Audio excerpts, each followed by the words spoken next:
प्यारे विद्यार्थियों, स्वागत है तुहाडा मेरे YouTube चैनल ਸਾਹਿਤਿਕ जानकारी ते।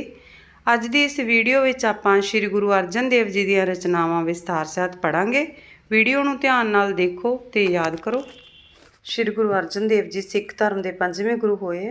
आप श्री गुरु रामदास जी अते माता भानी जी के सपुत्र सन ते आप जी ने 1604 ईस्वी विच श्री गुरु ग्रंथ साहिब की संपादना की, जिहड़ी आप वालों भारतीय साहित्य सभ्याचार नूं अदुੱਤੀ देन है। ठीक है, श्री गुरु ग्रंथ साहिब जी की संपादना की है इन्होंने। सन याद रखना, देखो 1604 ईस्वी विच श्री गुरु ग्रंथ साहिब की बाणी विच दर्शाईयां उच्च कदरां कीमतां ते प्रचार लई आप बहुत दृढ़ सन। इसे कारण ही आप नूं 1606 ईस्वी विच शहीदी देनी पई सी। ठीक है, शहीद हो गए सी। ये बचपन तो ही आप बहुत सुहिरद ते संवेदनशील सन। आप दी निमरता, सादा ते मनोहर शख्सियत की झलक आप दी बाणी विचों भी स्पष्ट दिखाई दिंदी है। पढ़ांगे आपां इन्हां दी बाणी। देखो, श्री गुरु ग्रंथ साहिब विच आकार के पक्षों आप की रचना सब गुरु साहिबान नालों वध है। आप की प्रतिनिध रचना सुखमनी साहिब है, शाखा रचना है इन्हां दी।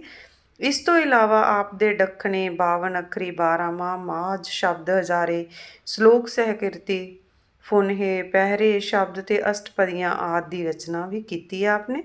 अनेकों काव्य रूपों ते छंदां विच रची आप की रचना सरल होने कारण श्रद्धालुओं विच बड़ी हरमन प्यारी है। तो आप की रचना सुखमनी साहब कई श्रद्धालुओं के नितनेम का अंग बन गई है। ठीक है, नितनेम का अंग बनना मतलब हर रोज़ ये बाणी कई श्रद्धालु है जिहड़े वो रोज़ करते हैं सुखमनी साहब की बाणी। हथले काव्य संग्रह विच शामिल किए गए शब्दों विचों पहले शब्द विच दस्सिया है कि परमात्मा के आसरे तो बिना मनुख का कोई आसरा सहाई नहीं हो सकता। एक सच्चे प्रभु परमात्मा तो सच्चा ते नेड़ला उसका कोई साख संबंधी नहीं। दूजे शब्द विच परमात्मा के नाम का सिमरन ना करन करके मनुख मात्र लई दुखों का वर्णन किया है ते परमात्मा का नाम ही हर दुख सुख विच सहाई हुंदा है। तीजा शब्द 12 माह राग माज विचों लिया गया है। इस विच दस्सिया गया है कि मनुख अपने कर्मां की कमाई करके परमात्मा के नाम तो विछड़िया होया है। परमात्मा के नाम तो बिना मनुखा जन्म सफल नहीं हो सकता। चौथा शब्द सुखमनी साहब विचों लिया गया है। इस विच मनुख की लालसा बारे दस्सिया गया है कि मनुख अनेकों चीज़ां प्राप्त करके भी परमात्मा का शुक्रगुजार नहीं हुंदा, सगों जिहड़ी कोई एक चीज़ उसनूं प्राप्त नहीं हुंदी उस लई वो गिला जरूर करदा है। पंजवें शब्द विच दर्शाया गया है कि परमात्मा एक है, हर धर्म के लोग उसनूं वख-वख नावां दे नाल ध्याउंदे हन। तो चलो पढ़ते हैं इन्हां दा पहला शब्द। जाको मुश्किल अत बने। जाको मुश्किल अत बने ढोई कोई ना दे, लागू होए दुश्मना साक पे भज खले। सबो भजे आसरा चुके सब असराओ, चित आवे उस पार ब्रह्म लगे न तत्ती वाओ। ठीक है, ढोई का मतलब हुंदा आसरा ते असराओ का मतलब भी आसरा ही है। ठीक है, सब असराओ तो आसरा का मतलब भी। तो पहला प्रसंग पढ़ांगे इन्हां लाइनां दा। देखो, ਇਹ ਕਾਵਿ ਟੋਟਾ ਮੱਧਕਾਲੀਨ ਪੰਜਾਬੀ ਕਾਵਿ ਝਲਕਾਂ ਤੇ ਇਤਿਹਾਸ ਪੁਸਤਕ ਵਿੱਚ ਦਰਜ ਸ਼੍ਰੀ ਗੁਰੂ ਅਰਜਨ ਦੇਵ ਜੀ ਦੀ ਬਾਣੀ ਜਾ ਕੋ ਮੁਸ਼ਕਿਲ ਅਤ ਬਨੇ ਵਿੱਚੋਂ ਲਿਆ ਗਿਆ ਹੈ।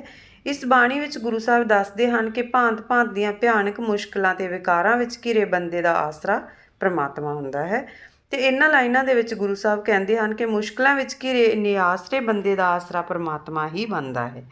ਤਾਂ ਵਿਆਖਿਆ ਦੇਖੋ ਇਹਨਾਂ ਲਾਈਨਾਂ ਦੀ ਕੀ ਫਰਮਾਉਂਦੇ ਆ ਗੁਰੂ ਜੀ ਇਹਨਾਂ ਲਾਈਨਾਂ ਦੇ ਵਿੱਚ। ਗੁਰੂ ਜੀ ਫਰਮਾਉਂਦੇ ਹਨ ਕਿ ਜਿਸ ਮਨੁੱਖ ਨੂੰ ਕੋਈ ਭਾਰੀ ਵਿਪਤਾ ਆ ਪਵੇ ਤੇ ਜਿਸ ਤੋਂ ਬਚਣ ਲਈ ਕੋਈ ਮਨੁੱਖ ਉਸ ਨੂੰ ਸਹਾਰਾ ਨਾ ਦੇਵੇ, ਬੈਰੀ ਉਸ ਦੇ ਲਾਗੂ ਆ ਬਣਨ ਤੇ ਉਸ ਦੇ ਸਾਖ ਸੰਬੰਧੀ ਉਸ ਤੋਂ ਪਰੇ ਦੌੜ ਜਾਣ, ਉਸ ਦਾ ਹਰੇਕ ਕਿਸਮ ਦਾ ਆਸਰਾ ਖਤਮ ਹੋ ਜਾਏ ਤਾਂ ਹਰੇਕ ਤਰ੍ਹਾਂ ਦਾ ਆਸਰਾ ਮੁੱਕ ਜਾਏ। ਅਜਿਹੀ ਹਾਲਤ ਵਿੱਚ ਜੇ ਉਸ ਵਿਪਤਾ ਮਾਰੇ ਮਨੁੱਖ ਦੇ ਹਿਰਦੇ ਵਿੱਚ ਪਰਮਾਤਮਾ ਯਾਦ ਆ ਜਾਏ ਤਾਂ ਉਸ ਦਾ ਵਾਲ ਵਿੰਗਾ ਨਹੀਂ ਹੁੰਦਾ। ठीक है, जाको मुश्किल अत बने ढोई कोई ना दे। जदों उहनूं कोई आसरा नहीं दिंदा सारे लोग उहदे दुश्मन बन जाते। लागू होए दुश्मना साक पे भज खले। साक मतलब साक संबंधी। ठीक है, सबो भजे आसरा चुके सब असराओ। जदों उहनूं कोई भी आसरा नहीं मिलता सारे आसरा देण वाले भज जाते हैं। चित्त आवे उस पार ब्रह्म, जदों उसके मन दे विच परमात्मा की थोड़ी जी याद आउंदी है तो उसनूं कोई तत्ती वाह नहीं लगती, लगे ना तत्ती वाओ। ठीक है, तो उसका वाल विंगा नहीं हुंदा। सहब नितानिया का तान आए न जाई थिर, सदा गुरु शब्दी सच जान रहाओ। पहला दो लाइनां दे अर्थ करदे हां। देखो भी की कहा इत्थे गुरु जी ने, वो कहंदे भी मालक प्रभु कमज़ोरां दा आसरा बनदा है, निताणियां दा तान बनदा है। वो ना जमदा है ते ना ही मरदा है। आए ना जाई, ना वो जमदा है ते ना ही मरदा है, सगों सदा कायम रहण वाला है। ਤੇ ਮਨੁੱਖ ਨੂੰ ਚਾਹੀਦਾ ਹੈ ਕਿ ਉਹ ਗੁਰੂ ਦੇ ਸ਼ਬਦ ਵਿੱਚ ਜੁੜ ਕੇ ਤਾਂ ਉਸ ਸਦਾ ਥਿਰ ਪ੍ਰਭੂ ਦੇ ਨਾਲ ਡੂੰਘੀ ਸਾਂਝ ਬਣਾ ਲਵੇ। आए ना जाए थिर सदा गुर शब्दी। थिर मतलब स्थिर रहे ਉਹ, ठीक है, इस करके वो डूंगी सांझ परमात्मा दे नाल बना लवे। जे को होवे दुबला नंग भुख की पीर, दमड़ा पल्ले ना पवे ना को देवे धीर। स्वार्थ स्वाओ ना को करे ना कुछ होवे काज, चित्त आवे उस पार ब्रह्म दा नेचल होवे राज। ਤਾਂ ਦੁਬਲਾ ਮਤਲਬ ਕਮਜ਼ੋਰ, ਤੇ ਪੀਰ ਦਾ ਮਤਲਬ ਹੈਗਾ ਪੀੜਾ। ਸੁਆਓ ਮਨੋਰਥ। ਤੇ ਅਰਥ ਦੇਖੋ ਇਹਨਾਂ ਲਾਈਨਾਂ ਦੇ। ਗੁਰੂ ਸਾਹਿਬ ਫਰਮਾਉਂਦੇ ਹਨ ਕਿ ਜੇ ਕੋਈ ਮਨੁੱਖ ਅਜਿਹਾ ਕਮਜ਼ੋਰ ਹੋ ਜਾਏ, ਠੀਕ ਹੈ, ਜੇ ਕੋ ਹੋਵੇ ਦੁੱਗਲਾ, ਇਹੋ ਜਿਹਾ ਕਮਜ਼ੋਰ ਹੋ ਜਾਵੇ ਕਿ ਭੁੱਖ ਨੰਗ ਦਾ ਦੁੱਖ ਉਸ ਨੂੰ ਹਰ ਵੇਲੇ ਖਾਂਦਾ ਰਹੇ। ਨੰਗ ਭੁੱਖ ਕੀ ਪੀਰ, ਪੀੜਾ ਜਾਣੀ ਉਹਨੂੰ ਹਰ ਵੇਲੇ ਖਾਂਦੀ ਰਹੇ ਨੰਗ ਭੁੱਖ ਦੀ। ਜੇ ਉਸਦੇ ਪੱਲੇ ਪੈਸਾ ਨਾ ਹੋਵੇ, ਦਮੜਾ ਪੱਲੇ ਨਾ ਪਵੇ, ਜਾਣੀ ਪੈਸਾ ਨਾ ਹੋਵੇ ਉਹਦੇ ਪੱਲੇ, ਤਾਂ ਕੋਈ ਮਨੁੱਖ ਉਸ ਨੂੰ ਹੌਸਲਾ ਨਾ ਦੇਵੇ, ਨਾ ਕੋ ਦੇਵੇ ਧੀਰ, ਧੀਰ ਹੁੰਦਾ ਹੌਸਲਾ ਦੇਖੋ, ਨਾ ਦੇਵੇ, ਤਾਂ ਕੋਈ ਮਨੁੱਖ ਉਸ ਦੀ ਲੋੜ ਪੂਰੀ ਨਾ ਕਰੇ। ਸਵਾਰਥ ਸਵਾਓ ਨਾ ਕੋ ਕਰੇ, ਠੀਕ ਹੈ, ਸਵਾਰਥ ਨਾ ਪੂਰਾ ਕਰੇ ਉਹਦਾ, ਉਸ ਪਾਸੋਂ ਆਪਣਾ ਕੋਈ ਕੰਮ ਸਿਰੇ ਨਾ ਚੜ੍ਹ ਸਕੇ, ਨਾ ਕਿਛ ਹੋਵੇ ਕਾਜ, ਕੋਈ ਕੰਮ ਨਾ ਸਿਰੇ ਚੜ੍ਹੇ। ਤਾਂ ਅਜਿਹੀ ਦੁਰਦਸ਼ਾ ਵਿੱਚ ਹੁੰਦਿਆਂ ਵੀ ਜੇ ਪਰਮਾਤਮਾ ਉਸਦੇ ਚਿੱਤ ਵਿੱਚ ਆ ਵਸੇ, ਚਿੱਤ ਆਵੇ ਉਸ ਪਾਰ ਬ੍ਰਹਮ, ਤਾਂ ਜੇ ਉਹਦੇ ਮਨ ਦੇ ਵਿੱਚ ਪਰਮਾਤਮਾ ਚਿੱਤ ਵਿੱਚ ਆ ਜਾਵੇ ਤਾਂ ਉਸ ਦਾ ਅਟਲ ਰਾਜ ਕਾਇਮ ਹੋ ਜਾਂਦਾ ਹੈ। ਤਾਂ ਭਾਵ ਕੀ ਹੈ, ਉਸ ਦੀ ਆਤਮਿਕ ਅਵਸਥਾ ਅਜਿਹੇ ਬਾਦਸ਼ਾਹਾਂ ਵਾਲੀ ਹੋ ਜਾਂਦੀ ਹੈ ਜਿਸ ਦਾ ਰਾਜ ਕਦੇ ਵੀ ਡੋਲਦਾ ਨਹੀਂ, ਠੀਕ ਹੈ। ਤਾਂ ਜੇ ਉਹ ਪਰਮਾਤਮਾ ਦਾ ਨਾਮ ਇੱਕ ਵਾਰੀ ਚਿੱਤ ਦੇ ਵਿੱਚ ਲੈ ਆਵੇ ਤਾਂ। ਜਾ ਕੋ ਚਿੰਤਾ ਬਹੁਤ ਬਹੁਤ ਦੇਹੀ ਵਿਆਪੇ ਰੋਗ, ਗ੍ਰਸਤ ਕੁਟੰਬ ਪਲੇਟਿਆ ਕਦੇ ਹਰਖ ਕਦੇ ਸੋਗ।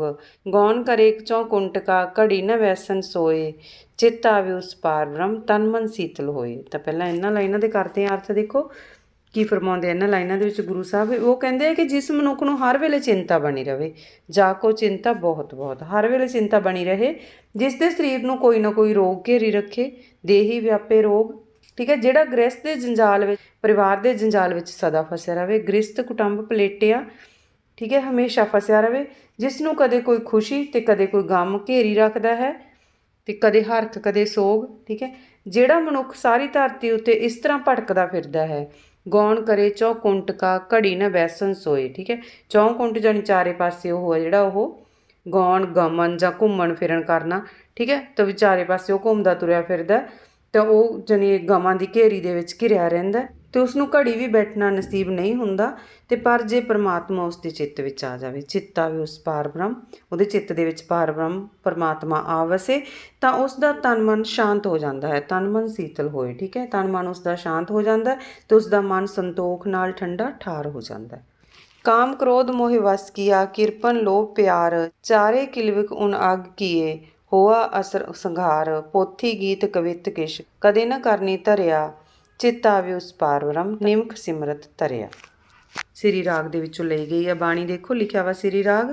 ਤਾਂ ਕੀ ਕਹਿੰਦੇ ਇਹਨਾਂ ਲਾਈਨਾਂ ਦੇ ਵਿੱਚ ਗੁਰੂ ਸਾਹਿਬ, ਉਹ ਫਰਮਾਉਂਦੇ ਆ ਕਿ ਜੇ ਮਨੁੱਖ ਨੂੰ ਕਾਮ ਕ੍ਰੋਧ ਅਤੇ ਮੋਹ ਨੇ ਆਪਣੇ ਵਸ ਦੇ ਵਿੱਚ ਕੀਤਾ, ਕਾਮ ਕ੍ਰੋਧ ਮੋਹ ਵਸ ਕੀਆ, ਠੀਕ ਹੈ, ਉਹਨੂੰ ਵਸ ਦੇ ਵਿੱਚ ਕੀਤਾ ਹੋਇਆ ਹੋਵੇ, ਜੇ ਉਸ ਸੋਮ ਦਾ ਧਿਆਨ ਸਦਾ ਲੋਭ ਵਿੱਚ ਹੀ ਹੋਵੇ, ਠੀਕ ਹੈ, ਕਿਰਪਨ ਲੋਭ ਪਿਆਰ, ਲੋਭ ਦੇ ਵਿੱਚ ਹੀ ਉਹਦਾ ਮਨ ਲਾਲਚ ਦੇ ਵਿੱਚ ਲੱਗਿਆ ਰਹੇ, ਜੇ ਉਸਨੇ ਉਹਨਾਂ ਵਿਕਾਰਾਂ ਦੇ ਵੱਸ ਹੋ ਕੇ ਭਾਰੀ ਪਾਪ ਅਪਰਾਧ ਕੀਤੇ ਹੋਣ, ਚਾਰੇ ਕਿਲਵਿਕ ਉਨ ਅੱਗ ਕੀਏ ਹੋਆ ਅਸਰ ਸੰਘਾਰ, ਅਤੇ ਜੇ ਉਹ ਅਜਿਹਾ ਭੈੜਾ ਹੋ ਗਿਆ ਹੋਵੇ ਕਿ ਉਸ ਦਾ ਮਾਰ ਦੇਣਾ ਹੀ ਚੰਗਾ ਹੋਵੇ, ਅਤੇ ਜੇ ਉਸਨੇ ਕਦੇ ਵੀ ਕੋਈ ਧਰਮ ਪੁਸਤਕ, ਕੋਈ ਧਰਮ ਕਵਿਤਾ ਨਾ ਸੁਣੀ ਹੋਵੇ, ਪੋਥੀ ਗੀਤ ਕਵਿਤ ਕੁਛ ਕਦੇ ਨਾ ਕਰਨੀ ਧਰਿਆ, ਵੀ ਕਦੇ ਉਹਨੇ ਸੁਣਿਆ ਹੀ ਨਾ ਹੋਵੇ, ਤਾਂ ਜੇ ਪਰਮਾਤਮਾ ਦਾ ਨਾਮ ਉਸ ਦੇ ਚਿੱਤ ਦੇ ਵਿੱਚ ਆ ਜਾਵੇ, ਤਾਂ ਉਹ ਅੱਖਾਂ ਦੇ ਫੇਰ ਜਿੰਨੇ ਸਮੇਂ ਲਈ ਹੀ ਪ੍ਰਭੂ ਦਾ ਸਿਮਰਨ ਕਰਕੇ ਇਹਨਾਂ ਸਾਰੇ ਵਿਕਾਰਾਂ ਦੇ ਸਮੁੰਦਰਾਂ ਤੋਂ ਪਾਰ ਲੰਘ ਸਕਦਾ ਹੈ। ਚਿੱਤ ਆਵੇ ਉਸ ਪਾਰ ਬ੍ਰਹਮ ਤਾਂ ਨਿਮਕ ਸਿਮਰਤ ਤਰਿਆ, ਤਾਂ ਉਹ ਤਰ ਸਕਦਾ ਹੈ ਇਸ ਸਮੁੰਦਰਾਂ ਤੋਂ ਪਾਰ, ਠੀਕ ਹੈ, ਜੇ ਉਹਦੇ ਪਾਰ ਬ੍ਰਹਮ ਦਾ ਨਾਮ ਚਿੱਤ ਆ ਜਾਵੇ। ਤਾਂ ਅੱਗੇ ਪੜ੍ਹਦੇ ਹਾਂ, ਦੇਖੋ ਇਸ ਸ਼ਬਦ ਦਾ ਕੇਂਦਰੀ ਭਾਵ। ਤਾਂ ਜ਼ਿੰਦਗੀ ਵਿੱਚ ਭਾਂਤ-ਭਾਂਤ ਦੀਆਂ ਮੁਸ਼ਕਿਲਾਂ ਵਿਕਾਰਾਂ ਵਿੱਚ ਘਿਰੇ ਬੰਦੇ ਦਾ ਆਸਰਾ ਪਰਮਾਤਮਾ ਹੁੰਦਾ ਹੈ। ਪਰਮਾਤਮਾ ਦੀ ਓਟ ਲੈਣ ਵਾਲੇ ਮਨੁੱਖ ਦੀਆਂ ਸਾਰੀਆਂ ਬਿਪਤਾਵਾਂ ਟਲ ਜਾਂਦੀਆਂ ਹਨ। ਉਹ ਗਰੀਬੀ, ਭੁੱਖ ਨੰਗ, ਕਮਜ਼ੋਰੀ, ਦੁਰਦਸ਼ਾ ਅਤੇ ਨਿਰਾਸ਼ਤਾ ਦਾ ਦੁੱਖ ਨਹੀਂ ਭੋਗਦੇ, ਸਗੋਂ ਉਹਨਾਂ ਦੀ ਅਵਸਥਾ ਮਜ਼ਬੂਤ ਬਾਦਸ਼ਾਹਾਂ ਵਾਲੀ ਹੋ ਜਾਂਦੀ ਹੈ।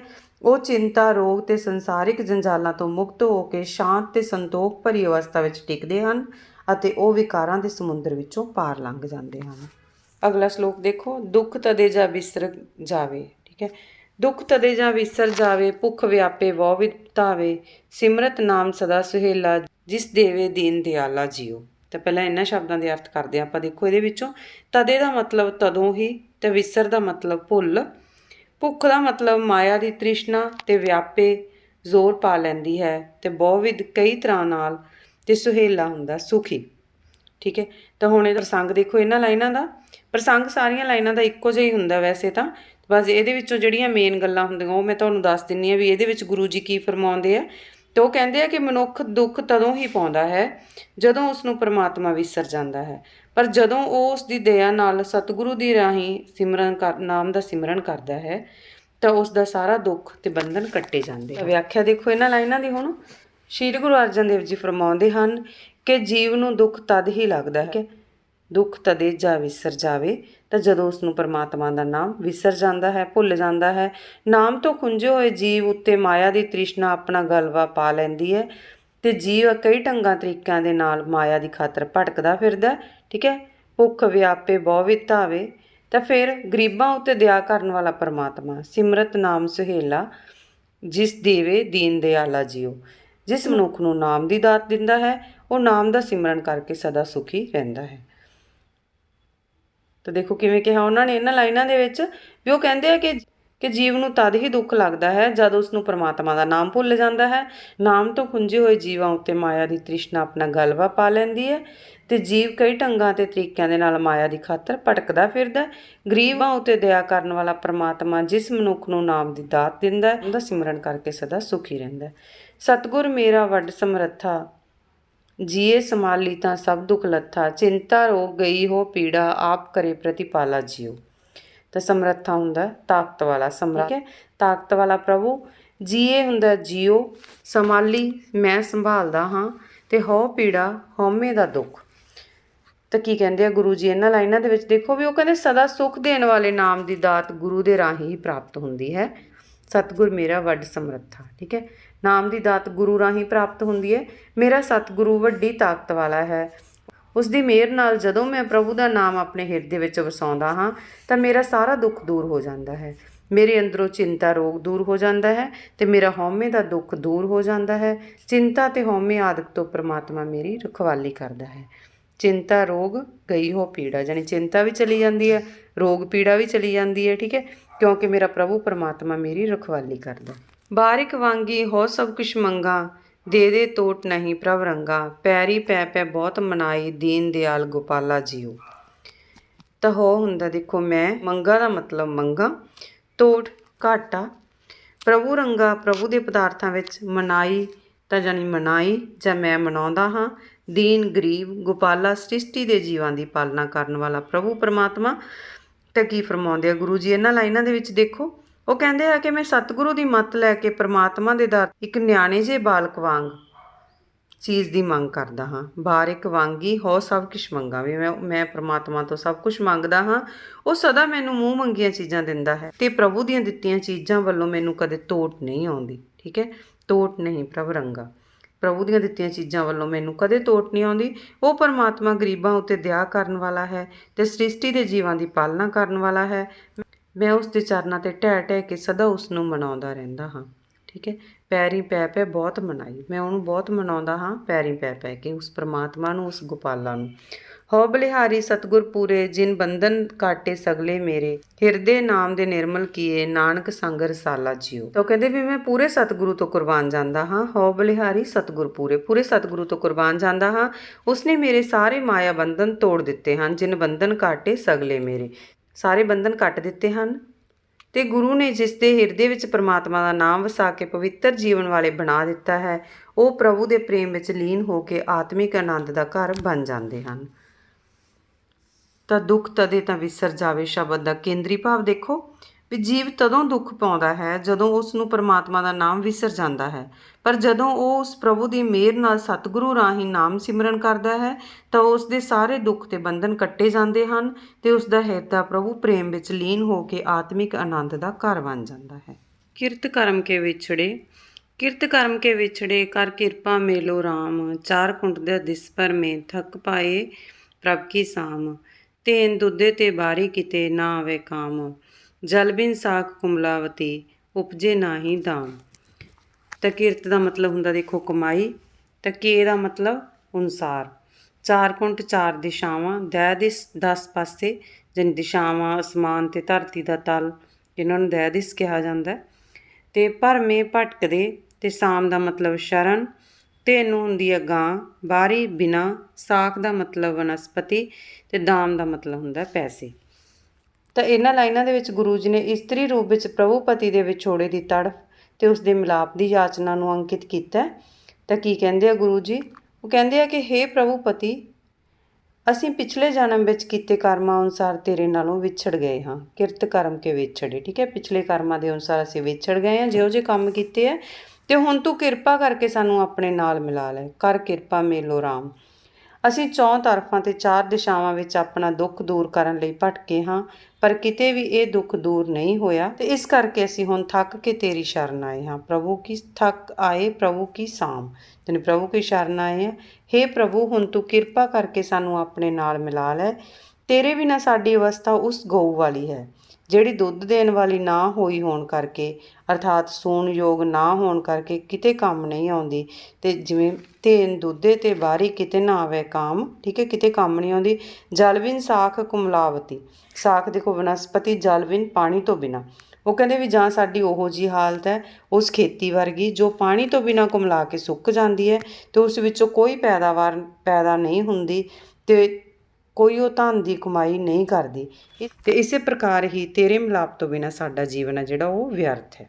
ਠੀਕ ਹੈ, ਉਪਜੀ ਨਾ ਹੀ ਦਾਮ, ਜਾਣੀ ਉਹ ਕੋਈ ਪੈਸਾ, ਜਾਣੀ ਦਾਮ ਹੁੰਦਾ ਪੈਸਾ, ਵੀ ਧਨ ਦੀ ਕਮਾਈ ਨਹੀਂ ਕਰਦੀ। ਹਰ ਨਾ ਮਿਲਿਆ ਸਾਜਨੇ, ਕਤ ਪਾਈਏ ਵਿਸਰਾਮ, ਜਿਤ ਕਰ ਹਰ ਕੰਤ ਨ ਪ੍ਰਗਟੀ, ਭਟ ਨਗਰ ਸੇ ਗ੍ਰਾਮ, ਸਰਬ ਸਿਗਾਰ ਤੰਬੋਲ ਰਸ, ਸਨ ਦੇਹੀ ਸਭ ਖਾਮ, ਪ੍ਰਭੂ ਸੁਆਮੀ ਕੰਤ ਵਿਹੋਨੀਆਂ, ਮੀਤ ਸੱਜਣ ਸਭ ਜਾਮ, ਨਾਨਕ ਕੀ ਬਿਨੰਤੀਆਂ, ਕਰ ਕਿਰਪਾ ਦੀਜੈ ਨਾਮ, ਹਰ ਮੇਲੋ ਸੁਆਮੀ ਸੰਗ ਪ੍ਰਭ, ਜਿਸ ਕਾ ਨੇਚਲ ਧਾਮ। ਧਾਮ ਹੁੰਦਾ ਦੇਖੋ ਟਿਕਾਣਾ, ਨੇਚਲ ਦਾ ਮਤਲਬ ਸਥਿਰ, ਸਥਿਰ ਟਿਕਾਣਾ ਹੈ। ਹਰ ਨਾਂ ਦਾ ਮਤਲਬ ਪ੍ਰਭੂ ਪਤੀ, ਕਤ ਦਾ ਮਤਲਬ ਕਿਸ ਥਾਂ, ਕਿਤ ਘਰ ਦਾ ਮਤਲਬ ਜਿਸ ਹਿਰਦੇ ਵਿੱਚ, ਚਾਹੇ ਜਿਸ ਹਿਰਦੇ ਘਰ ਵਿੱਚ। ਤਾਂ ਚਲੋ ਅਰਥ ਕਰਦੇ ਹਾਂ ਆਪਾਂ ਇਹਨਾਂ ਲਾਈਨਾਂ ਦੇ ਵੀ ਕੀ ਕਹਿੰਦੇ ਆ ਗੁਰੂ ਜੀ ਇਸਤਰੀ ਰੂਪ ਦੇ ਵਿੱਚ। ਵੀ ਪ੍ਰਭੂ ਪਤੀ ਦੇ ਵਿਛੋੜੇ ਦੀ ਤੜਫ ਤੇ ਮਿਲਾਪ ਦੀ ਯਾਚਨਾ ਨੂੰ ਅੰਕਿਤ ਕਰਦੇ ਹੋਏ ਉਹ ਕਹਿੰਦੇ ਆ ਵੀ ਹੇ ਪ੍ਰਭੂ, ਆਪਣੀ ਕਿਰਪਾ ਨਾਲ ਆਪਣੇ ਨਾਲ ਮਿਲਾ ਲੈ ਮੈਨੂੰ, ਅਤੇ ਜੇਕਰ ਸਾਨੂੰ ਸਾਡਾ ਪ੍ਰਭੂ ਪਤੀ ਨਹੀਂ ਮਿਲਦਾ, ਹਰ ਨਾ ਮਿਲਿਆ ਸਾਜਣੇ, ਵੀ ਜੇ ਨਾ ਮਿਲਿਆ ਸਾਨੂੰ ਤਾਂ ਸਾਨੂੰ ਕਿਸੇ ਥਾਂ ਵੀ ਚੈਨ ਪ੍ਰਾਪਤ ਨਹੀਂ ਹੋ ਸਕਦੀ। ਕਤ ਪਾਈਏ ਵਿਸਰਾਮ, ਕਿਤੇ ਵੀ ਅਸੀਂ ਚੈਨ ਨਹੀਂ ਪਾਉਂਦੇ। ਜਿਸ ਜੀਵ ਇਸਤਰੀ ਦੇ ਹਿਰਦੇ ਘਰ ਵਿੱਚ ਪ੍ਰਭੂ ਪਤੀ ਆ ਕੇ ਨਾ ਵਸੇ, ਉਸ ਦੇ ਲਈ ਤਾਂ ਵਸਦੇ ਸ਼ਹਿਰ ਅਤੇ ਪਿੰਡ ਆ ਜਿਹੜੇ ਉਹ ਤਪਦੀ ਭੱਠੀ ਵਰਗੇ ਹਨ। ਅਤੇ ਪ੍ਰਭੂ ਦੇ ਮਿਲਾਪ ਤੋਂ ਬਿਨਾਂ ਜੀਵ ਇਸਤਰੀ ਨੂੰ ਸ਼ਿੰਗਾਰ ਕਰਨਾ, ਪਾਨ ਦੇ ਬੀੜੇ ਚਬਾਉਣਾ, ਦੇਖੋ ਸਰਬ ਸ਼ਿੰਗਾਰ ਤੰਬੋਲ ਰਸ, ਪਾਨ ਦੇ ਬੀੜੇ ਚਬਾਉਣਾ ਅਤੇ ਰਸ ਮਾਨਣਾ ਆਦਿ ਸਭ ਕੁਝ ਆਪਣੇ ਸਰੀਰ ਸਮੇਤ ਵਿਅਰਥ ਹੀ ਦਿਸਦਾ ਹੈ। ਅਤੇ ਜੀਵ ਇਸਤਰੀ ਦੇ ਮਾਲਕ ਉਸ ਪ੍ਰਭੂ ਪਤੀ ਤੋਂ ਬਿਨਾਂ ਜਿੰਨੇ ਮਿੱਤਰ ਪਿਆਰੇ ਹਨ, ਪ੍ਰਭੂ ਸੁਆਮੀ ਕੰਤ ਵਿਹੋਣੀਆਂ, ਯਾਨੀ ਪ੍ਰਭੂ ਪਤੀ ਤੋਂ ਬਿਨਾਂ ਮੀਤ ਸੱਜਣ ਸਭ ਜਾਮ, ਜਿੰਨੇ ਵੀ ਹੈਗੇ ਆ ਬਾਕੀ ਮੀਤ ਸੱਜਣ ਪਿਆਰੇ, ਉਹ ਸਾਰੇ ਉਸ ਦੀ ਜਿੰਦ ਦੇ ਵੈਰੀ ਹੋ ਢੁਕਵੇਂ ਹਨ। ਜਿਸ ਕਰਕੇ ਜੀਵ ਇਸਤਰੀ ਬੇਨਤੀ ਕਰਦੀ ਹੈ, ਇਸ ਕਰਕੇ ਉਹ ਕੀ ਕਹਿੰਦੀ ਹੈ, ਨਾਨਕ ਕੀ ਬਿਨੰਤੀਆਂ, ਵੀ ਉਹ ਬੇਨਤੀ ਕਰਦੀ ਹੈ ਕਿ ਹੇ ਪ੍ਰਭੂ, ਤੂੰ ਕਿਰਪਾ ਕਰਕੇ ਮੈਨੂੰ ਆਪਣੇ ਨਾਮ ਦੀ ਬਖਸ਼ਿਸ਼ ਕਰ ਕਿਰਪਾ ਦੀਜੈ ਨਾਮ, ਮੈਨੂੰ ਆਪਣੇ ਚਰਨਾਂ ਵਿੱਚ ਜੋੜੀ ਰੱਖ, ਹਰ ਮੇਲੋ ਸੁਆਮੀ ਸੰਗ ਪ੍ਰਭ। ਅਤੇ ਕਿਉਂਕਿ ਹੋਰ ਸਾਰੇ ਆਸਰੇ ਨਾਸ਼ਵੰਤ ਹਨ, ਜਿਸ ਦਾ ਨੇਚਲ ਧਾਮ, ਅਤੇ ਇੱਕ ਪ੍ਰਮਾਤਮਾ ਹੀ ਹੈ ਜਿਹੜਾ ਕਿ ਜਿਹਦੇ ਘਰ ਦਾ ਆਸਰਾ ਜਿਹੜਾ ਉਹ ਸਦਾ ਅਟਲ ਰਹਿਣ ਵਾਲਾ ਹੈ, ਸਦਾ ਸਥਿਰ ਰਹਿਣ ਵਾਲਾ ਹੈ।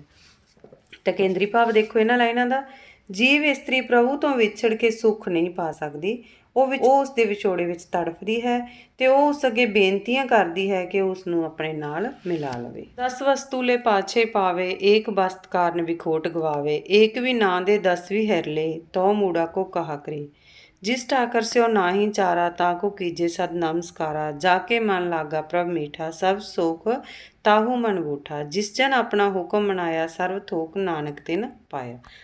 ਦੇਖੋ ਸੁਖਮਨੀ ਸਾਹਿਬ ਦੇ ਵਿੱਚੋਂ ਲਿਆ ਗਿਆ ਇਹ ਸ਼ਲੋਕ।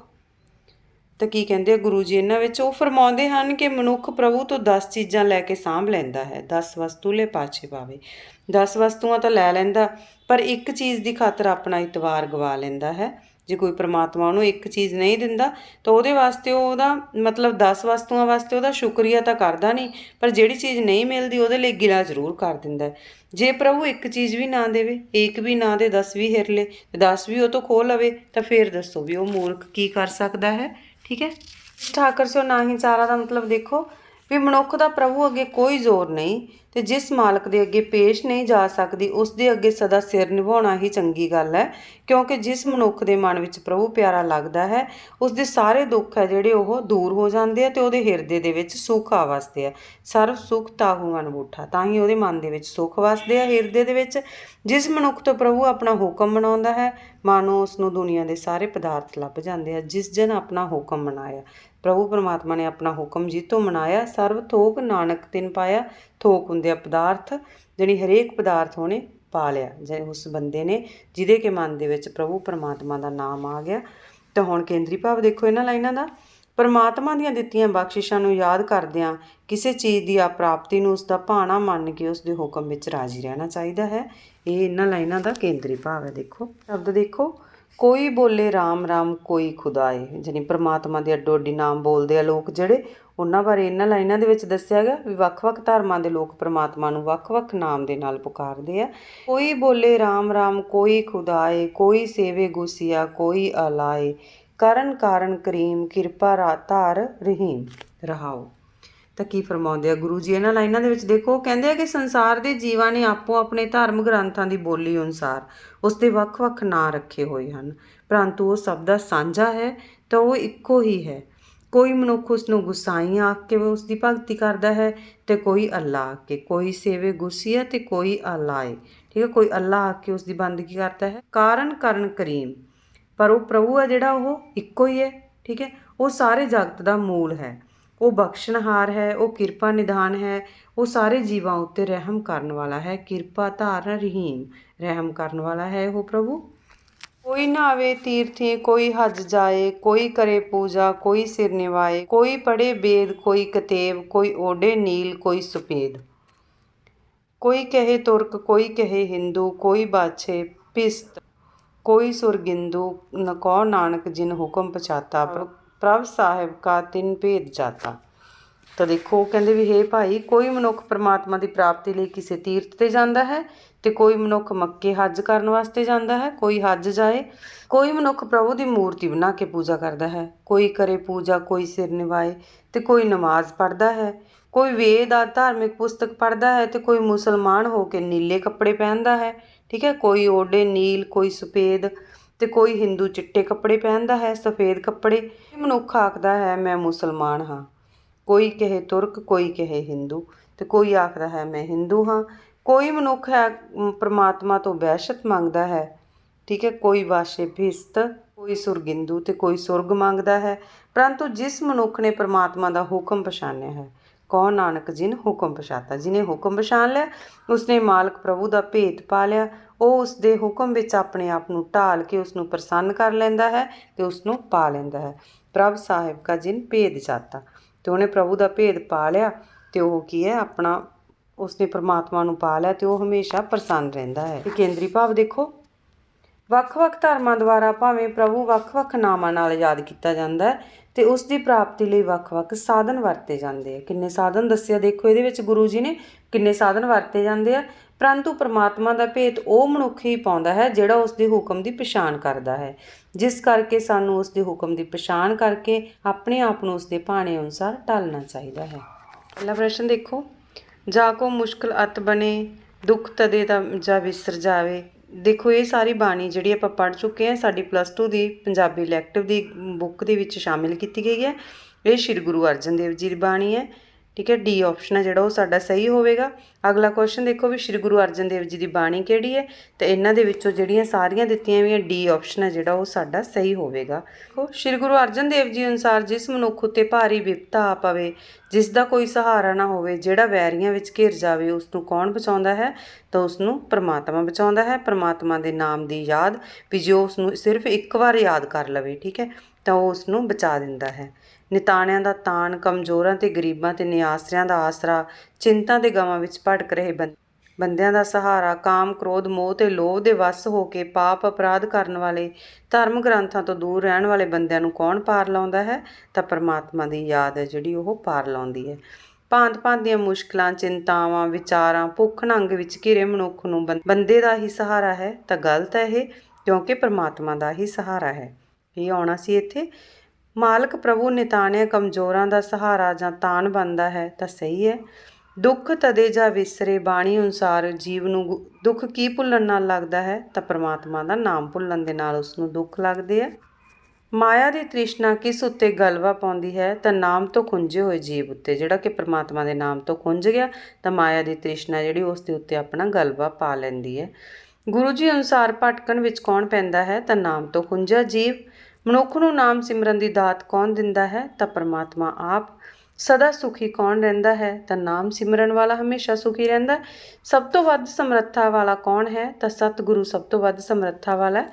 ਜਾ ਕੋ ਮੁਸ਼ਕਿਲ ਅਤ ਬਣੇ ਸ਼ਲੋਕ ਅਨੁਸਾਰ ਸ਼੍ਰੀ ਗੁਰੂ ਅਰਜਨ ਦੇਵ ਜੀ ਨੇ ਕਿਹੜੇ 4 ਵਿਕਾਰਾਂ ਦਾ ਜ਼ਿਕਰ ਕੀਤਾ ਹੈ ਜਿਨ੍ਹਾਂ ਵਿਕਾਰਾਂ ਉੱਤੇ ਪ੍ਰਭੂ ਦਾ ਨਾਮ ਸਿਮਰ ਕੇ ਕਾਬੂ ਪਾਇਆ ਜਾ ਸਕਦਾ ਹੈ ਤਾਂ ਕਾਮ, ਕ੍ਰੋਧ, ਲੋਭ ਤੇ ਮੋਹ। ਚਿੰਤਾ ਰੋਗ ਕਿਸ ਤਰ੍ਹਾਂ ਦੂਰ ਹੁੰਦਾ ਹੈ ਜਾਂ ਸਾਰੇ ਦੁੱਖ ਕਿਸ ਤਰ੍ਹਾਂ ਨੱਸਦੇ ਹਨ ਤਾਂ ਨਾਮ ਸਿਮਰਨ ਨਾਲ।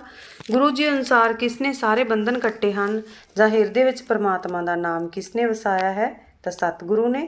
ਦੁੱਖ ਤਦੇ ਜਾਂ ਵਿਸਰ ਜਾਵੇ ਅਨੁਸਾਰ ਪਰਮਾਤਮਾ ਦਾ ਨਾਮ ਜਪਣ ਵਾਲੇ ਦੇ ਅੰਦਰੋਂ ਕਿਹੜੇ ਦੁੱਖ ਦੂਰ ਹੋ ਜਾਂਦੇ ਹਨ ਤਾਂ ਤ੍ਰਿਸ਼ਨਾ, ਚਿੰਤਾ ਤੇ ਹਉਮੈ ਆਦਿ ਸਾਰੇ ਰੋਗ ਹੈ ਜਿਹੜੇ ਉਹ ਦੂਰ ਹੋ ਜਾਂਦੇ ਆ। ਹੇਠ ਲਿਖੀ ਸਤਰ ਟੁਕਮਾ ਸ਼ਬਦ ਚੁਣ ਕੇ ਪੂਰੀ ਕਰੋ। ਚਿੰਤਾ ਰੋਗ ਗਈ ਹੋ ਪੀੜਾ ਆਪ ਕਰੇ ਡੈਸ਼ ਜੀਓ ਤਾਂ ਪ੍ਰਤੀਪਾਲਾ ਜੀਓ। ਦੁੱਖ ਤਦੇ ਜਾਂ ਵਿਸਰ ਜਾਵੇ ਬਾਣੀ ਵਿੱਚ ਗੁਰੂ ਜੀ ਕਿਸ ਤੋਂ ਬਲਿਹਾਰੇ ਜਾਂਦੇ ਹਨ ਤਾਂ ਸਤਿਗੁਰੂ ਤੋਂ। ਜੀਵ ਤਦੋਂ ਦੁੱਖ ਪਾਉਂਦਾ ਹੈ ਜਦੋਂ ਉਸ ਨੂੰ ਪਰਮਾਤਮਾ ਦਾ ਨਾਮ ਵਿਸਰ ਜਾਂਦਾ ਹੈ ਤਾਂ ਸਹੀ ਹੈ। ਨਾਮ ਸਿਮਰਨ ਨਾਲ ਹਉਮੈ ਦਾ ਰੋਗ ਦੂਰ ਹੋ ਜਾਂਦਾ ਹੈ ਤਾਂ ਇਹ ਵੀ ਸਹੀ ਹੈ। ਕਿਰਤ ਕਰਮ ਦੇ ਵਿਛੜੇ ਸ਼ਲੋਕ ਵਿੱਚ ਸ਼੍ਰੀ ਗੁਰੂ ਅਰਜਨ ਦੇਵ ਜੀ ਨੇ ਪਰਮਾਤਮਾ ਨੂੰ ਵਿਸਾਰੀ ਬੈਠੇ ਮਨੁੱਖਾਂ ਦੀ ਤੁਲਨਾ ਕਿਹੜੀਆਂ 2 ਵਸਤੂਆਂ ਨਾਲ ਕੀਤੀ ਹੈ? ਇੱਕ ਤਾਂ ਸੂਣ ਯੋਗ ਨਾ ਹੋਣ ਵਾਲੀ ਗਾਂ ਨਾਲ ਤੇ ਪਾਣੀ ਤੋਂ ਬਿਨਾਂ ਸੁੱਕ ਰਹੀ ਖੇਤੀ ਨਾਲ। 2 ਚੀਜ਼ਾਂ ਦੇ ਨਾਲ ਕੀਤੀ ਹੈ। ਕਿਰਤ ਕਰਮ ਕੇ ਵਿਛੜੇ ਬਾਣੀ ਵਿੱਚ ਕਿਸ ਦੇ ਮਿਲਾਪ ਦੀ ਇੱਛਾ ਕੀਤੀ ਗਈ ਹੈ ਜਾਂ ਕਿਰਤ ਕਰਮ ਕੇ ਵਿਛੜੇ ਬਾਣੀ ਵਿੱਚ ਜੀਵ ਇਸਤਰੀ ਕਿਸ ਦੇ ਵਿਛੋੜੇ ਵਿੱਚ ਤੜਫਦੀ ਹੈ ਤਾਂ ਪ੍ਰਭੂ ਦੇ ਵਿਛੋੜੇ ਵਿੱਚ। ਜੀਵ ਇਸਤਰੀ ਪ੍ਰਭੂ ਤੋਂ ਕਿਉਂ ਵਿਛੜ ਗਈ ਹੈ ਤਾਂ ਪਿਛਲੇ ਜਨਮ ਦੇ ਕਰਮਾਂ ਕਾਰਨ। ਪ੍ਰਭੂ ਪਤੀ ਤੋਂ ਬਿਨਾਂ ਜੀਵ ਦੀ ਹਾਲਤ ਦੁੱਧ ਨਾ ਦੇਣ ਵਾਲੀ ਗਾਂ ਵਰਗੀ ਹੈ ਤਾਂ ਸਹੀ ਹੈ ਕਿ ਗਲਤ ਹੈ ਤਾਂ ਸਹੀ ਹੈ ਇਹ। ਸ਼੍ਰੀ ਗੁਰੂ ਅਰਜਨ ਦੇਵ ਜੀ ਅਨੁਸਾਰ ਪ੍ਰਭੂ ਜਿਸ ਜੀਵ ਤੋਂ ਆਪਣਾ ਹੁਕਮ ਮਨਾਉਂਦਾ ਹੈ ਉਸ ਨੂੰ ਕੀ ਪ੍ਰਾਪਤ ਹੁੰਦਾ ਹੈ ਜਾਂ ਜਿਨ੍ਹਾਂ ਨੂੰ ਪ੍ਰਭੂ ਦਾ ਨਾਮ ਮਿੱਠਾ ਲੱਗਦਾ ਹੈ ਉਹਨਾਂ ਨੂੰ ਕੀ ਪ੍ਰਾਪਤ ਹੁੰਦਾ ਹੈ ਤਾਂ ਸਾਰੇ ਸੁੱਖ ਉਹਨਾਂ ਨੂੰ ਪ੍ਰਾਪਤ ਹੁੰਦੇ ਆ। ਜਿਸ ਪ੍ਰਭੂ ਦੇ ਅੱਗੇ ਕੋਈ ਚਾਰਾ ਨਹੀਂ ਚੱਲਦਾ ਉਸ ਅੱਗੇ ਕੀ ਕਰਨਾ ਚਾਹੀਦਾ ਤਾਂ ਸਦਾ ਨਮਸਕਾਰ ਕਰਨੀ ਚਾਹੀਦੀ ਹੈ। ਮਨੁੱਖ ਨੂੰ ਜਦੋਂ ਪ੍ਰਭੂ ਤੋਂ ਇੱਕ ਚੀਜ਼ ਨਹੀਂ ਮਿਲਦੀ ਤਾਂ ਉਹ ਪ੍ਰਭੂ ਨਾਲ ਗਿਲਾ ਕਰਦਾ ਹੈ ਤਾਂ ਸਹੀ ਹੈ। ਜਿਸ ਪਰਮਾਤਮਾ ਅੱਗੇ ਮਨੁੱਖ ਦਾ ਕੋਈ ਜ਼ੋਰ ਨਹੀਂ ਉਸ ਨੂੰ ਨਮਸਕਾਰ ਕਰਨੀ ਚਾਹੀਦੀ ਹੈ ਵੀ ਸਹੀ ਹੈ।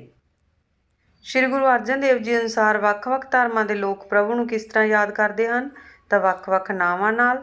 ਕੋਈ ਬੋਲੇ ਰਾਮ ਰਾਮ, ਕੋਈ ਖੁਦਾਏ। ਬਾਣੀ ਅਨੁਸਾਰ ਪ੍ਰਭੂ ਦਾ ਭੇਤ ਕੀ ਪਛਾਣਨ ਵਾਲਾ ਪਾਉਂਦਾ ਹੈ ਤਾਂ ਪ੍ਰਭੂ ਦਾ ਹੁਕਮ ਪਛਾਣਨ ਵਾਲਾ। ਕੋਈ ਬੋਲੇ ਰਾਮ ਰਾਮ, ਕੋਈ ਖੁਦਾਏ ਸ਼ਲੋਕ ਵਿੱਚ ਆਪੋ ਆਪਣੇ ਧਰਮਾਂ ਅਨੁਸਾਰ ਕਿਹੜੀਆਂ ਧਾਰਮਿਕ ਪੁਸਤਕਾਂ ਪੜ੍ਹਦੇ ਹਨ? ਕੋਈ ਵੇਦ ਪੜ੍ਹਦਾ ਤੇ ਕੋਈ ਕੁਰਾਨ ਪੜ੍ਹਦਾ। ਕੋਈ ਬੋਲੇ ਰਾਮ ਰਾਮ, ਕੋਈ ਖੁਦਾਏ ਸ਼ਲੋਕ ਵਿੱਚ ਜੀਵਾਂ ਨੇ ਆਪੋ ਆਪਣੇ ਧਰਮਾਂ ਅਨੁਸਾਰ ਪਰਮਾਤਮਾ ਨੂੰ ਕਿਹੜੇ ਨਾਵਾਂ ਨਾਲ ਸੰਬੋਧਨ ਕੀਤਾ ਹੈ ਤਾਂ ਰਾਮ, ਖੁਦਾ, ਗੁਸਾਈ, ਅੱਲਾ। ਗੁਰੂ ਜੀ ਅਨੁਸਾਰ ਮਨੁੱਖ ਪ੍ਰਭੂ ਦੀ ਪ੍ਰਾਪਤੀ ਲਈ ਕਿੱਥੇ ਇਸ਼ਨਾਨ ਕਰਨ ਜਾਂਦਾ ਤਾਂ ਤੀਰਥਾਂ ਉੱਤੇ। ਸ਼੍ਰੀ ਗੁਰੂ ਅਰਜਨ ਦੇਵ ਜੀ ਦੀ ਕਿਸੇ ਇੱਕ ਰਚਨਾ ਦਾ ਸਿਰਲੇਖ ਦੱਸੋ ਤਾਂ 10 ਵਸਤੂ ਲੈ ਪਾਛੇ ਪਾਵੇ ਜਾਂ ਕੋਈ ਵੀ ਲਿਖ ਸਕਦੇ ਆਪਾਂ। ਕੋਈ ਬੋਲੇ ਰਾਮ ਰਾਮ, ਕੋਈ ਖੁਦਾਏ। ਠੀਕ ਹੈ। ਕੋਈ ਬੋਲੇ ਰਾਮ ਰਾਮ, ਕੋਈ ਖੁਦਾਏ ਸ਼ਲੋਕ ਅਨੁਸਾਰ ਮੁਸਲਮਾਨ ਪਰਮਾਤਮਾ ਪਾਸੋਂ ਡੈਸ਼ ਮੰਗਦਾ ਹੈ ਤੇ ਹਿੰਦੂ ਪਰਮਾਤਮਾ ਪਾਸੋਂ ਡੈਸ਼ ਮੰਗਦਾ। ਉਹ ਵੈਸ਼ਤ ਮੰਗਦਾ ਹੈ ਤੇ ਉਹ ਸਵਰਗ ਮੰਗਦਾ ਹੈ। ਸੰਸਾਰ ਦੇ ਜੀਵਾਂ ਨੇ ਪ੍ਰਭੂ ਦੇ ਵੱਖ-ਵੱਖ ਨਾਂ ਰੱਖੇ ਹੋਏ ਹਨ। ਸਹੀ ਹੈ। ਨਾਮ ਸਿਮਰਨ ਨਾਲ ਚਿੰਤਾ ਰੋਗ ਦੂਰ ਨਹੀਂ ਹੁੰਦਾ ਤਾਂ ਗਲਤ ਹੈ। ਸ਼੍ਰੀ ਗੁਰੂ ਅਰਜਨ ਦੇਵ ਜੀ ਸਿੱਖਾਂ ਦੇ ਕਿੰਨਵੇਂ ਗੁਰੂ ਸਨ ਤਾਂ 5ਵੇਂ ਗੁਰੂ। ਤੇ ਸ਼੍ਰੀ ਗੁਰੂ ਅਰਜਨ ਦੇਵ ਜੀ ਦਾ ਜਨਮ ਕਦੋਂ ਹੋਇਆ ਤਾਂ 15 ਅਪ੍ਰੈਲ 1563 ਈਸਵੀ ਵਿੱਚ। ਸ਼੍ਰੀ ਗੁਰੂ ਅਮਰਦਾਸ ਜੀ ਸ਼੍ਰੀ ਗੁਰੂ ਅਰਜਨ ਦੇਵ ਜੀ ਦੇ ਕੀ ਲੱਗਦੇ ਸਨ ਤਾਂ ਨਾਨਾ ਜੀ ਲੱਗਦੇ ਸੀ ਉਹ। ਠੀਕ। ਸ਼੍ਰੀ ਗੁਰੂ ਅਰਜਨ ਦੇਵ ਜੀ ਦੀ ਪ੍ਰਤੀਨਿਧ ਰਚਨਾ ਜਾਂ ਬਾਣੀ ਕਿਹੜੀ ਹੈ ਤਾਂ ਸੁਖਮਨੀ ਸਾਹਿਬ ਜੀ। ਸ਼੍ਰੀ ਗੁਰੂ ਗ੍ਰੰਥ ਸਾਹਿਬ ਦੀ ਸੰਪਾਦਨਾ ਕਿਸ ਨੇ ਕੀਤੀ ਤਾਂ ਸ਼੍ਰੀ ਗੁਰੂ ਅਰਜਨ ਦੇਵ ਜੀ ਨੇ। ਸ਼੍ਰੀ ਗੁਰੂ ਅਰਜਨ ਦੇਵ ਜੀ ਨੇ ਕਿੰਨੇ ਰਾਗਾਂ ਵਿੱਚ ਰਚਨਾ ਕੀਤੀ ਹੈ ਬਾਣੀ ਦੀ ਤਾਂ 30 ਰਾਗਾਂ ਦੇ ਵਿੱਚ। ਦੇਖੋ ਟੋਟਲ 31 ਰਾਗ ਹੈ ਜਿਹਦੇ ਵਿੱਚੋਂ 30 ਰਾਗਾਂ ਦੇ ਵਿੱਚ ਸ਼੍ਰੀ ਗੁਰੂ ਅਰਜਨ ਦੇਵ ਜੀ ਦੀ ਬਾਣੀ ਹੈ ਜਿਹੜੀ ਉਹ ਸ਼੍ਰੀ ਗੁਰੂ ਗ੍ਰੰਥ ਸਾਹਿਬ ਜੀ ਦੇ ਵਿੱਚ ਮਿਲਦੀ ਹੈ। ਸ਼੍ਰੀ ਹਰਿਮੰਦਰ ਸਾਹਿਬ ਦੀ ਉਸਾਰੀ ਕਿਸ ਨੇ ਕਰਵਾਈ ਤਾਂ ਸ਼੍ਰੀ ਗੁਰੂ ਅਰਜਨ ਦੇਵ ਜੀ। ਸ਼੍ਰੀ ਗੁਰੂ ਅਰਜਨ ਦੇਵ ਜੀ ਕਦੋਂ ਜੋਤੀ ਜੋਤ ਸਮਾਏ 30 ਮਈ 1606 ਈਸਵੀ ਦੇ ਵਿੱਚ ਤਾਂ ਸ਼ਹੀਦ ਹੋਏ ਸੀ ਇਹ ਦੇਖੋ 30 ਮਈ 1606 ਈਸਵੀ ਨੂੰ। ਤਾਂ ਇਹ ਸੀ ਸ਼੍ਰੀ ਗੁਰੂ ਅਰਜਨ ਦੇਵ ਜੀ ਨੇ ਨਾਲ ਸੰਬੰਧਿਤ ਸਾਰੀ ਵੀਡੀਓ। ਵੀਡੀਓ ਨੂੰ ਧਿਆਨ ਨਾਲ ਦੇਖੋ। ਪਹਿਲਾਂ ਗੁਰੂ ਜੀ ਦੇ ਜੀਵਨ ਬਾਰੇ ਯਾਦ ਕਰੋ, ਉਸ ਤੋਂ ਬਾਅਦ 'ਚ ਉਹਨਾਂ ਦੇ ਸ਼ਲੋਕ, ਉਹਨਾਂ ਦੇ ਅਰਥ, ਔਖੇ ਸ਼ਬਦਾਂ ਦੇ ਅਰਥ ਤੇ ਨਾਲ ਕੁਐਸਚਨ ਆਨਸਰ ਯਾਦ ਕਰੋ ਤਾਂ ਕਿ ਤੁਹਾਡੇ ਪੇਪਰ ਦੀ ਪ੍ਰੋਪਰ ਤਿਆਰੀ ਹੋ ਸਕੇ। ਤੇ ਜੇ ਮੇਰੇ ਚੈਨਲ ਤੇ ਪਹਿਲੀ ਵਾਰ ਆਏ ਹੋ ਤਾਂ ਚੈਨਲ ਨੂੰ ਸਬਸਕ੍ਰਾਈਬ ਕਰਕੇ ਬੈਲ ਆਈਕਨ ਦਬਾਓ ਤਾਂ ਕਿ ਹਰ ਵੀਡੀਓ ਦਾ ਨੋਟੀਫਿਕੇਸ਼ਨ ਤੁਹਾਡੇ ਕੋਲ ਸਭ ਤੋਂ ਪਹਿਲਾਂ ਪਹੁੰਚ ਸਕੇ। ਵੀਡੀਓ ਨੂੰ ਲਾਈਕ, ਕਮੈਂਟ ਤੇ ਸ਼ੇਅਰ ਜ਼ਰੂਰ ਕਰਿਆ ਕਰੋ ਤਾਂ ਕਿ ਇਹ ਜਾਣਕਾਰੀ ਕਿਸੇ ਹੋਰ ਤੱਕ ਵੀ ਪਹੁੰਚ ਸਕੇ।